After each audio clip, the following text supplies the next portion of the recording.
clouds go gray. The thunder roars and the earth sings. The season's just beginning. The sunlight it hides as the clouds make way. For the pouring of my blessings, I will not be afraid. I see it now, I understand, I know. So I embrace it, dance.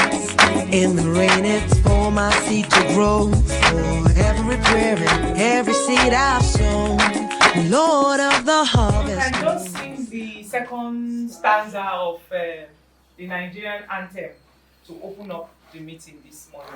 So, Nigeria, I'm one of the facilitators for TFT Nigerian. So, can we all stand up and sing the second stanza together? Oh, creation,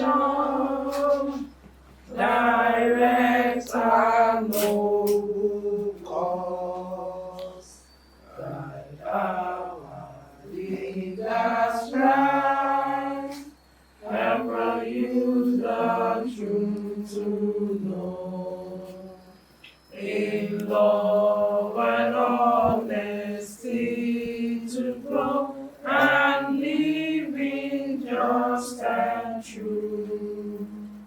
Great love to height attempt to build a nation where peace and justice shall reign. In the TFT training movement, actually looks at how to engage communities in, building our society. And one of the peculiar things with the TFT training model is the concentration on the thinking of Paulo Freire, because most of the principles that guide our activities, the beliefs of the training for transformation movements are actually drawn from Paulo Freire's model on education.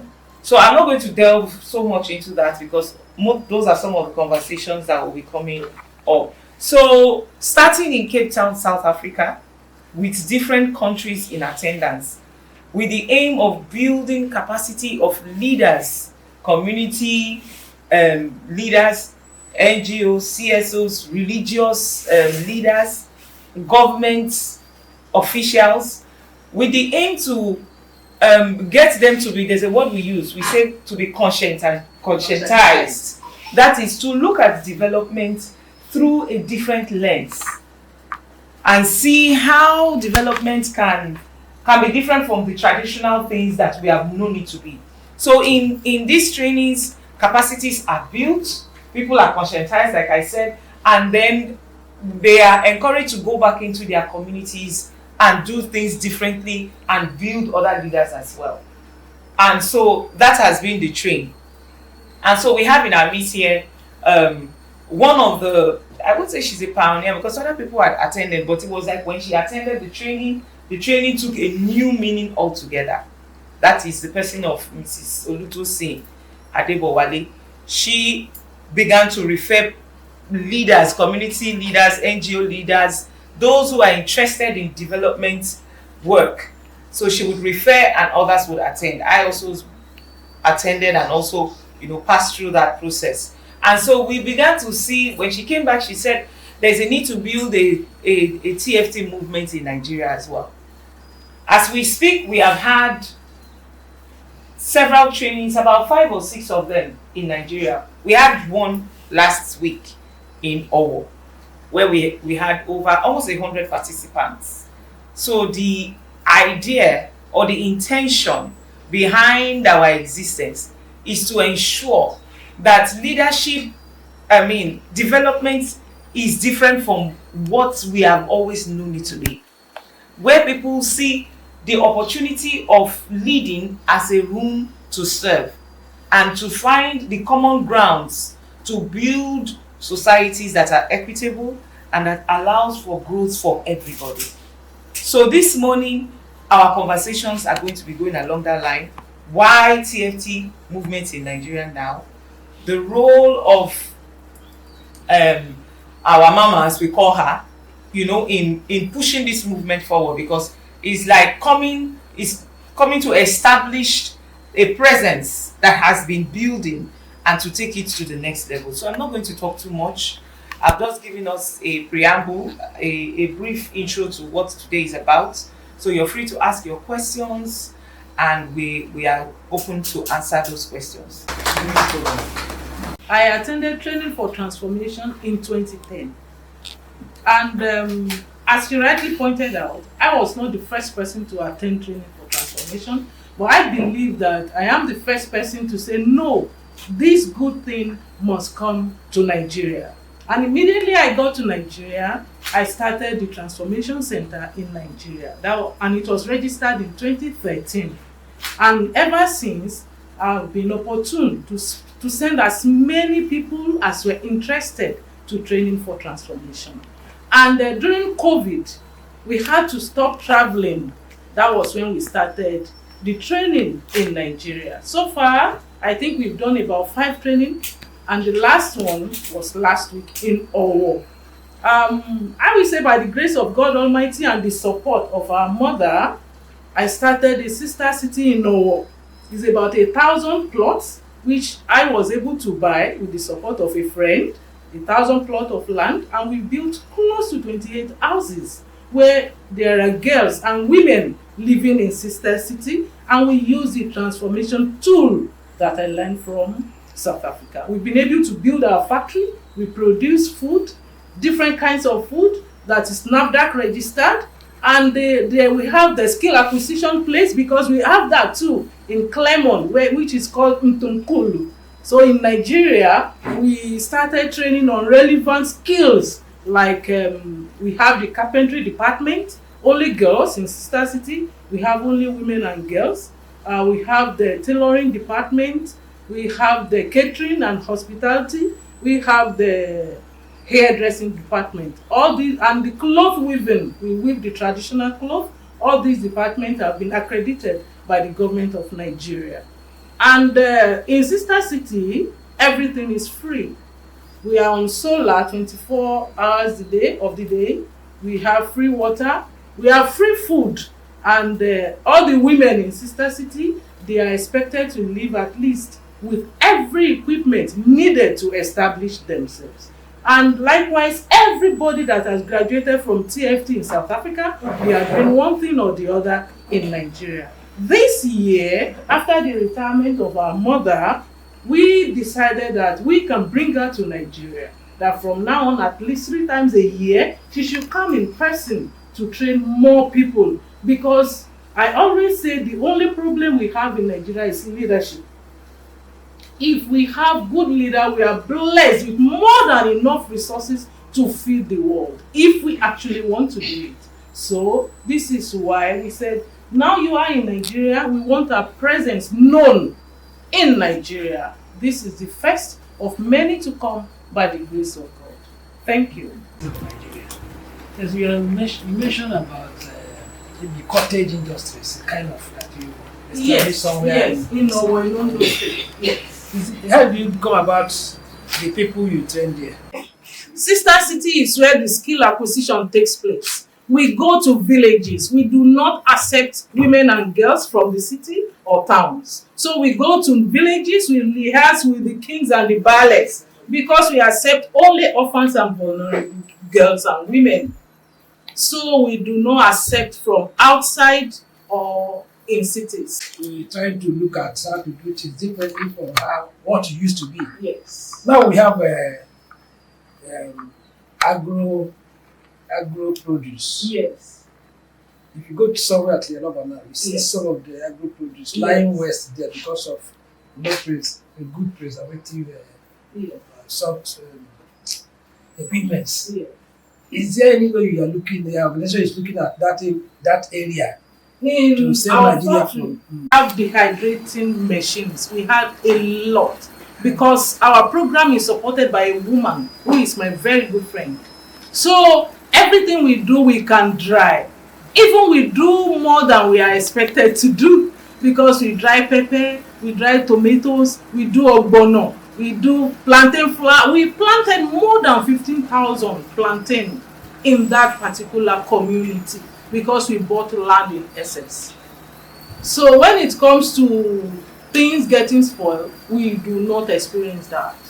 Even whenever we want to do things and they say it will get spoiled, I say no. I have more than 100 women and girls living with me.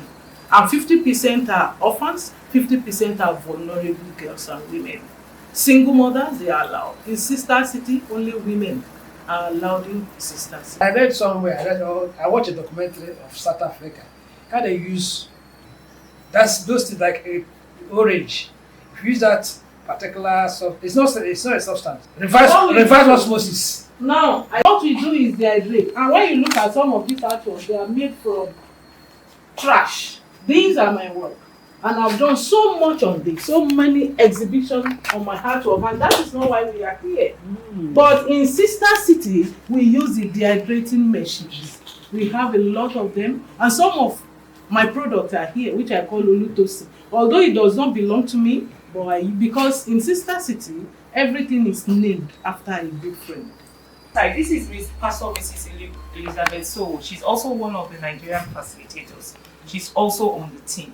Now, in attending to the question that you have asked, while our main focus is on building capacity for people to go back into their communities and find new ways of doing things differently, I would answer your question by saying our focus will be, as long as we are training and building capacity for especially young leaders and leaders, community leaders, we can all begin to find areas in our community where changes can occur.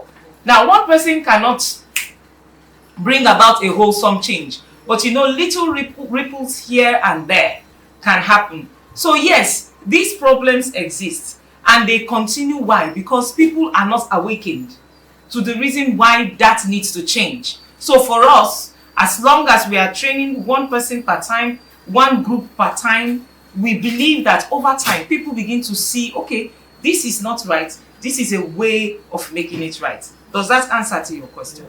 Thank you. Based on what we have been told, that this TFT started from South Africa. Yes. I really want to have a knowledge of how it is being delivered over there, and how this initiative has been able to really help South African government, South African people to really get to where they are now. And also want to know the stakeholders over there that were behind it to make it work very well, so that we can also tell the stakeholders in Nigeria to also maybe borrow a lead from there. And also want to know if over there where it originated, if there is a buy-in of government, if there is a way that government can also partner with this initiative, because we all are. Yes, ma'am. Okay. So that is one. Originated in South Africa with a South African woman. Her name was Anne Hope. May her spirit rest in peace. She's no more. But she worked with a friend, Sally Timmet. She was an American. The two women had met Paulo Freire when they were studying in the US. When she came back to South Africa, the first benefit for the South Africans was her work with the Students' Union, which included Stephen Bantu Biko. I do not know, you are too young, maybe you might not know him, but he was a leader of what we call Black Consciousness. There was a movement of students who demonstrated in 1976 against apartheid, against learning Afrikaans, and it sparked and redefined the struggle for South African independence. So in that process, they incarcerated Steve Biko, and Hope had to escape the country to do what she could do while she was still alive, that she couldn't do if she had died then. what happened was that when Anne Hope left South Africa, Steve Biko got killed in prison. You are young, you can Google and you will find out that. So the first contribution of training for transformation in South Africa was towards the liberation struggle. It was after 1976 that the movement started to have thousands of young people moving out of South Africa, taking on weapons, wanting to be liberated. And it was a moment of change. And then the second part, in terms of where it is, I will leave the history there because they moved on to go to Kenya because Kenya was free, and then they came to Zimbabwe. I will leave that part because I still want to address the questions around South Africa. What they did after the Kenyan experience of more than 10 years, Zimbabwe became free. And the same two women came and started capacity building of the young people that had been in the struggle on how to live or how to be conscious of their voice and become their own agency. As Essay has already said, training for transformation is about conscientization, which in practice means creating awareness that inside of you there is power, inside of you there's energy, inside of you there's divinity, there's compassion. So how are you using those to do things that makes you human? And how do you share that with the rest of the people? So in 2000 and in the year 2000, after 94, which was the year of independence in South Africa, I'm not going to go there because the story is long. But it was in the year 2000 that people who had been using the books, unfortunately we don't have the books, but if we have them in one of your photos or your cameras or Ruth's thing, you can show them. So they gathered people from more than 30 countries that had been using the books that were written and entitled Training for Transformation in Ireland.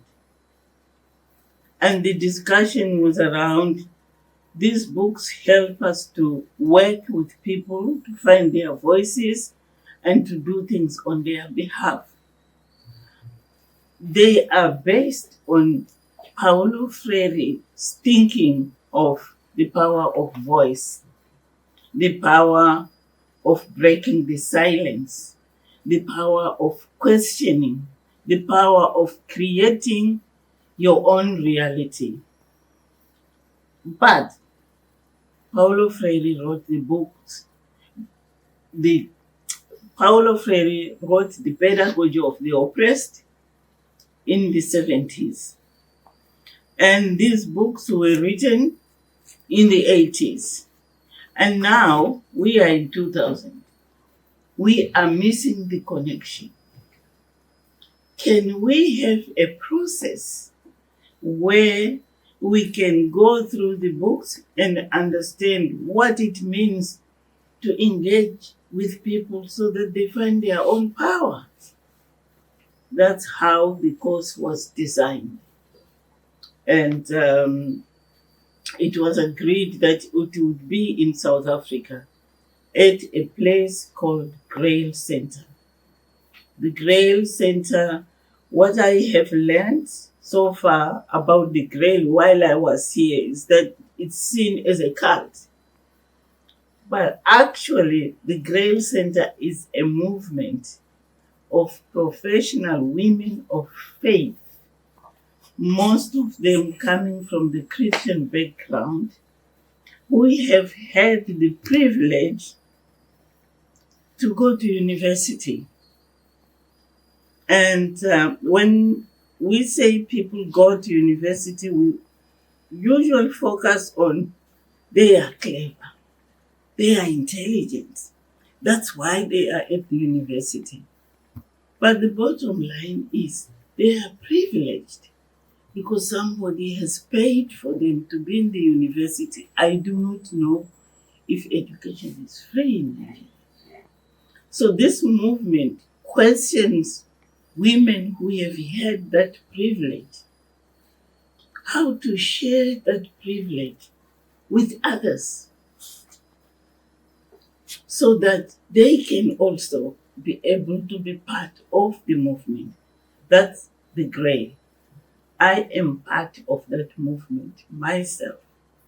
We call us Grail Sisters, Grail Women.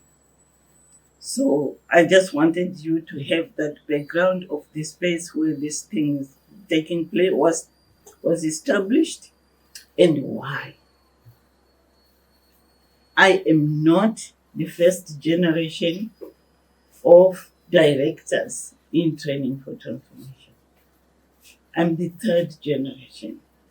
The first generation was Anne Hope and Sally Timmer, the people who coined the idea and wrote the books and started the training, as I said, with the student movement to Kenya after independence, through the Catholic Church. After 3 years, they had reached about 1 million people.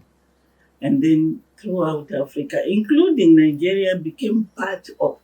There were women that went to training in Kenya and they started projects. But then the training was called Delta. And then Delta was documented in the books, Training for Transformation. So we go back to South Africa again. And this training was facilitated jointly with the White Coast Fathers College of the Catholic Church in Ireland. So the learning in practice was happening in South Africa, or is happening in South Africa. The certificates were authorized both by Kimage and the Grail Center. So I say there was the third generation of the directors. When I became a director, we were in 21 countries across the globe. But when I stepped into that role, we were taking 1 or 2 people from each country, maybe 12, maybe 13 countries, and then they go back. Some who continue with work, some who just become consultancy. And then I said, this will not work. If we want a critical mass of people that would guide in creating awareness with people so that they find their power. They start to say, I am. When somebody say, I am myself, as we know it in Africa, when a woman says, I am me, the next thing somebody says is, I care. And therefore that begins the liberation of the self. And that liberation doesn't stay with the person because they belong to a family. And then the family see the change in this person. And that change can be witnessed by neighbors. It becomes change in the village. It becomes change in the community. It becomes change in the country, as we see Nigeria. There's a question I want to know. Yeah. I want to know this movement, is it women? Is it, can I say women-led group? Is it women that are leading it? And for those that want to be part of that training, is it open to everybody, both men and women? And I want to also know the cost attached to it. Let's just I talk about women first because when I joined, the course was only for women. So I said the first change I made as a director was to question the two people from each country and say it's not enough. And then the second issue that I addressed is related to your question about men. I was an activist in the church. I worked with I was a girl guide. So we worked with scouts. And I know that in my life, I've worked in development for more than 30 years. And I know that activities of awareness and change in community life does not happen in silos.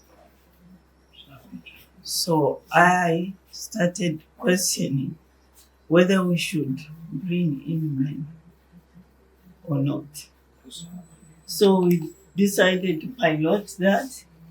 We brought a few men from a few countries. And the first cohort was just a disaster.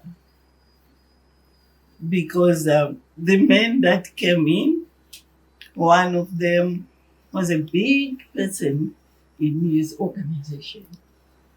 And some were activists that were in the struggle in South Africa. And other men came from other countries, but few. The majority were from South Africa. So the men set themselves in the corners of the hall strategically just to intimidate women. So the women started being afraid to talk because these men, when the woman raised their hand, I would be facilitating or someone else would be. You call it lecturing, but we call it facilitation. So I would be facilitating, then I would say, essay. Then I would see S's eyes check with Aaron whether she should talk or not. So we had to bring in a male facilitator who is also a clinical psychologist or a therapist. I said, Mike, you need to come. I'm witnessing what is unpleasant for all of us. Then Mike started engaging with me. One of the weeks, we got a young girl, I think she was on drugs. And then we said, please, go home, you need rehabilitation. When you come back, when we take you back, just go into a center and get treated. And then there was a whole thing. Everybody was toying because this is what they do in South Africa. There was a protest. It was a disaster. And then we sat back and said, should we close this? We will tell the people that are supporting us that it's not possible to do it with men. And then I went back to the group and I said, you know what? You don't have to be protesting. You actually can go back home if you are not happy. We will close. And then we will rethink and see what we can do next time. And then I think the men realized that if we are out of here, no men will come. But also there was Mike, there was Derek. So they dealt with that side of male. Yeah, it was the challenge, the first one. But once we got through that, we agreed that we will take 60% women and 40% men. However, we should check the background of the men that are coming. They should be having more than 5 years or at least 3 years experience in working for change. They should have a background that can be supported maybe by the diocese if they are coming from the church, or by the community if they are working with community. So we had to rethink strategically also what kind of support these teams would need and what would be the role of the TFT at the Great Center. So we had to separate these two. So then I had to start by putting a team in place that would hold once in a while the coming together of people that are running trainings in different countries or regions to learn together from their practice. At the same time, we needed another process equally strong or even stronger that would work with these teams. Just, having conversations and sometimes doing the leadership trainings with them. And I had to step out of the directorship of the center because my passion is in building the capacity of the countries to grow, because we need the process that I witnessed in OWO is a process that the UN can adopt in terms of village empowerment, looking at the capacity of people to do things for themselves. Because for me, it was a happy surprise that I got into this space that was created by people that had come to training for transformation, and I saw the training for transformation in practice. They learn, they question, they create, they process, and they export. An approach that most of the African government have not yet learned to do. They export raw material. But Sister City processes raw material. They have their plantain flour. They have their yam flour. It's small things, but that's how change takes place. When they export processed products, finished products that are ready for the market, it attracts better prices than if they were exporting raw yams. So what they have set up in Sister City is a prototype that for me, CNN, Al Jazeera, and other media, big organizations should take and share. Change starts with small things and then it grows. I respect this team so much because when I came, I had another idea that I was questioning myself, what am I going to see? But when I got here, serendipity, this is how training for transformation is alive in Nigeria. It was beyond my expectations. And I had said to myself, if I need to write how my leadership grew the training for transformation process, I wanted to visit Nigeria first. When I witnessed that, I thanked God for the wisdom. Because now I shall take my pen and ink and tell the story. But you are journalists. you can go digital. You can go connect with other media houses. I would encourage you to go to Sister City before you tell the story. Who are the key partners and the sponsor for TFT movement? Because having researched, I started by saying it was started by the Grail, okay, a movement of women of faith, most of them Christians. The initiators of this process put their money. Both Anne and Sally, they had minimal resources, but they put it there. But Christian movements, mostly the Christian funding organizations, put their money in training for transformation. To this day, they still do that. okay. Yeah. Okay. Is there any provision for maybe the male? Like you rightly said, you take 60% for women and girls, and then 40% for men. Is there any plan or process for that of men? Maybe like the Sister City or so there in Ondo State. Sister City, the group had how many men? The majority of people in the group we dealt with last week were all men.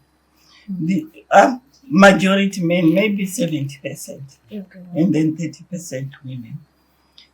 In the process that I am working with in West Papua, which is part of Indonesia for now, but they are also in the struggle for their political liberation. The majority of the participants are men, because these are people in the struggle. So I told you that I already dismantled the female-only participation when I became the director.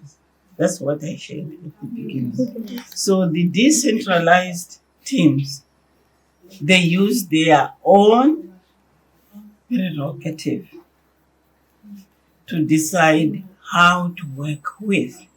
What I have learned is that Sister City, the training is for girls and vulnerable women. But the leadership training that I facilitated last week is with both male and female.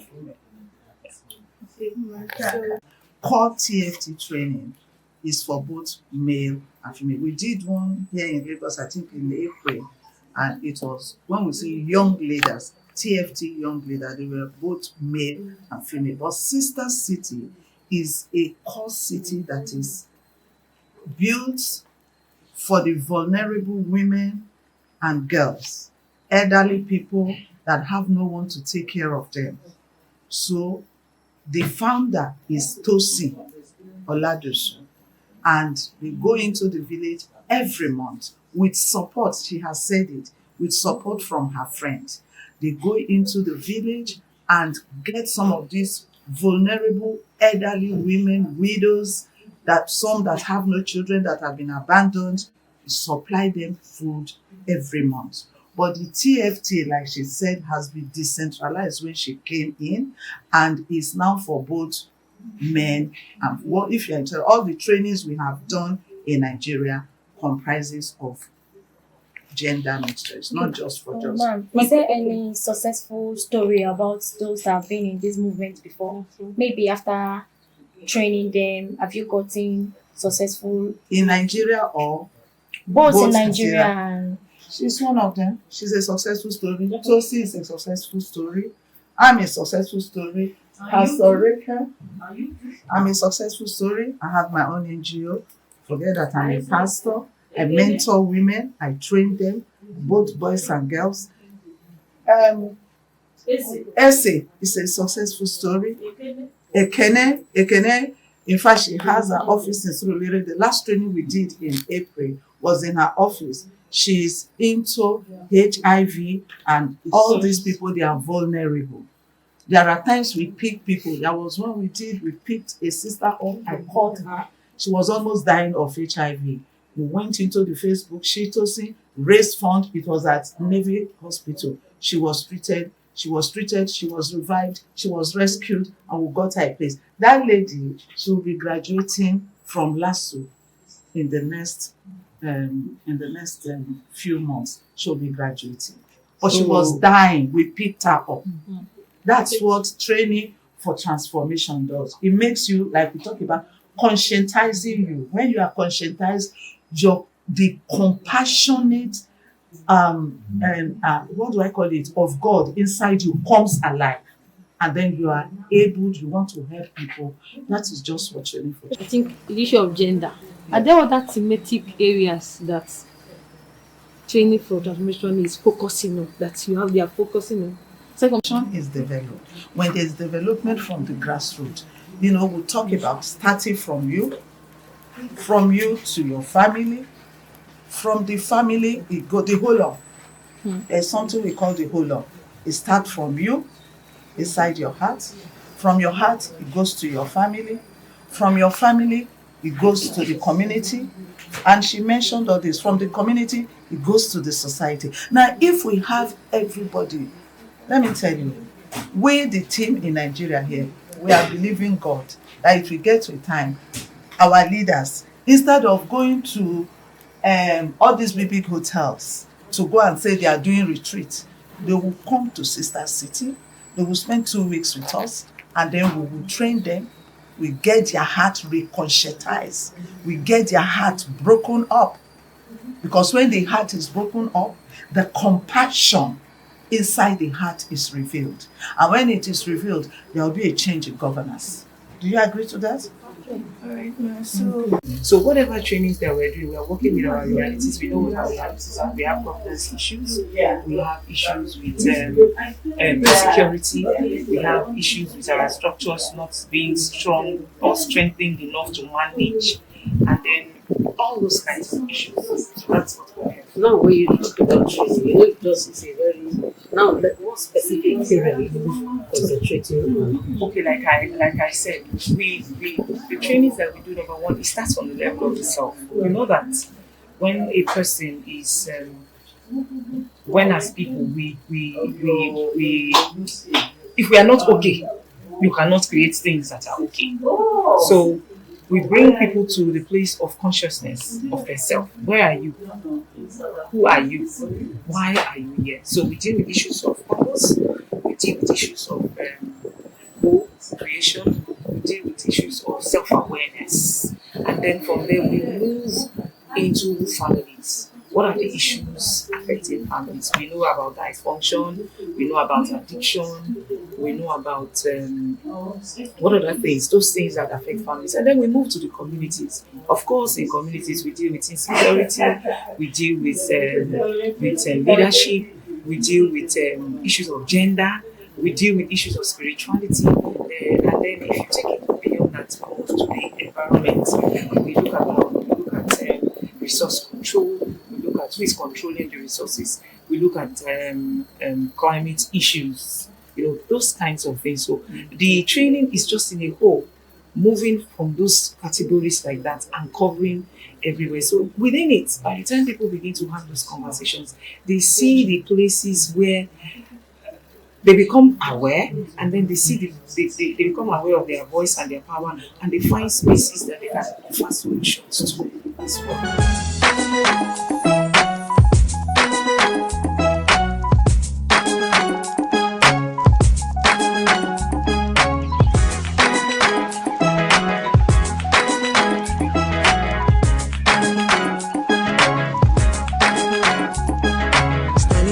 As the clouds go gray, the thunder roars and the earth sings. The season's just beginning.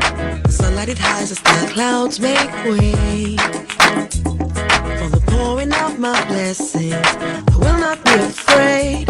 I see it now, I understand, I know. So I embrace it, dance in the rain. It's for my seed to grow, for every prayer and every seed I've sown. Lord of the harvest knows I'm reaping back 100-fold. The land is green, it's green, oh, oh. The land is green, it's green,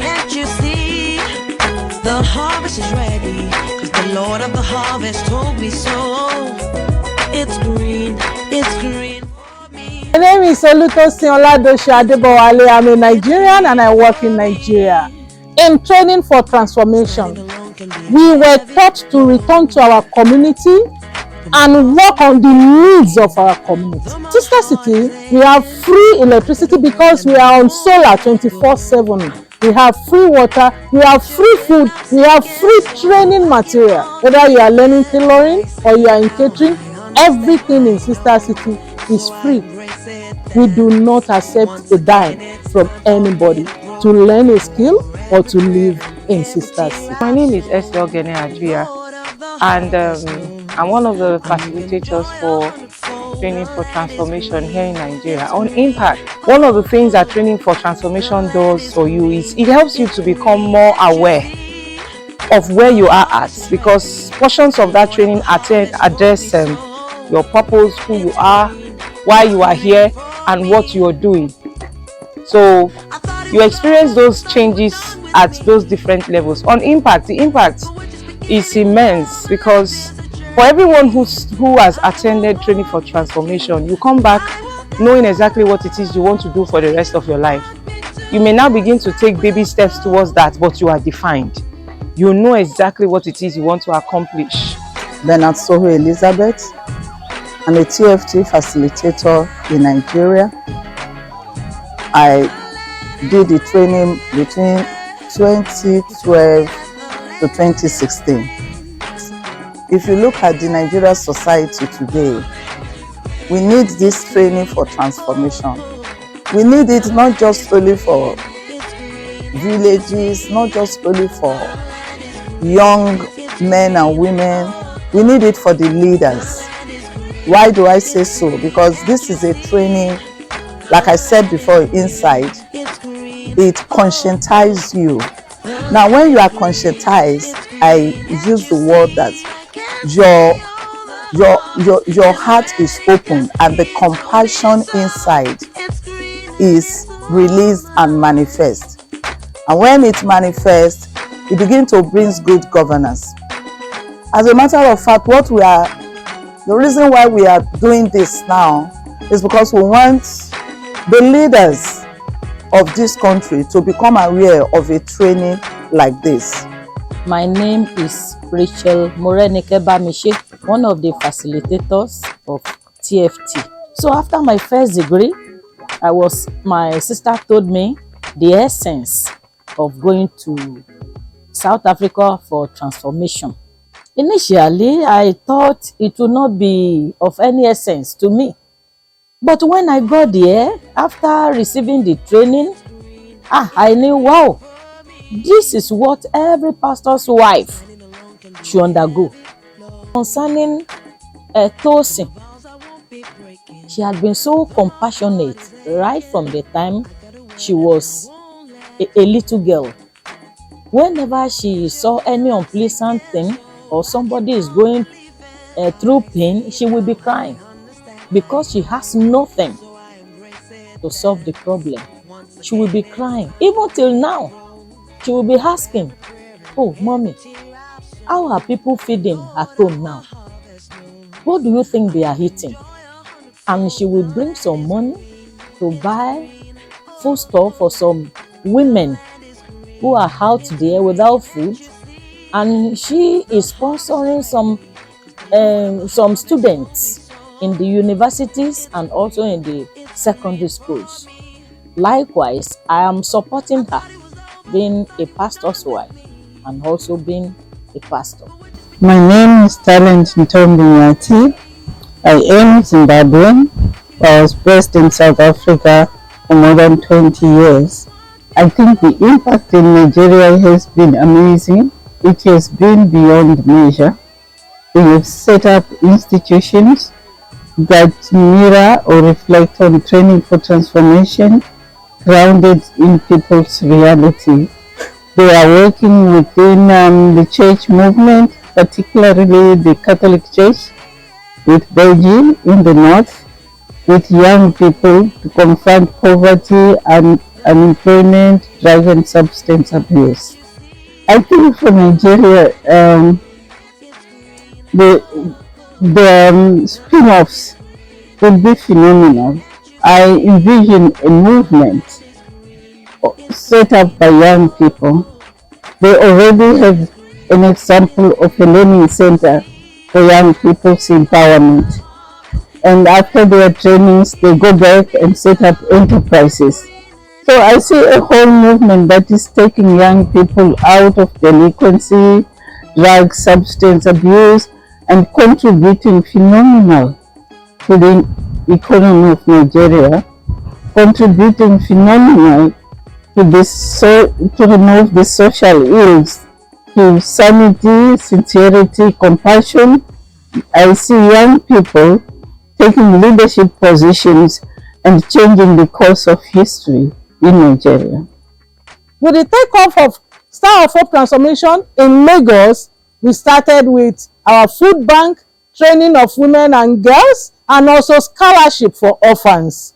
4 years ago, I relocated to Owo in Ondo State, Nigeria, where we started the Sister City. In Sister City, we have the Skill Acquisition Center, we have our farm for females, and we have our factory where we produce different kinds of food. In Sister City presently, we have graduated 2 sets of trainees from Sister City. The beautiful thing about Sister City is that when these graduates leave, we support them with 1 year rent and every equipment they need to take off. Presently, as we speak, we have more than 90 trainees in Sister City, and we have about 12 trainers in Sister City. We have 5 departments in Sister City: cloth weaving, we have hairdressing, we have tailoring department, we have furniture department, and we also have the hairdressing department. And this is the 3rd set of graduates from Sister City. Our graduation will take place in the 1st week of January next year, where 17 girls and women will be graduating from Sister City.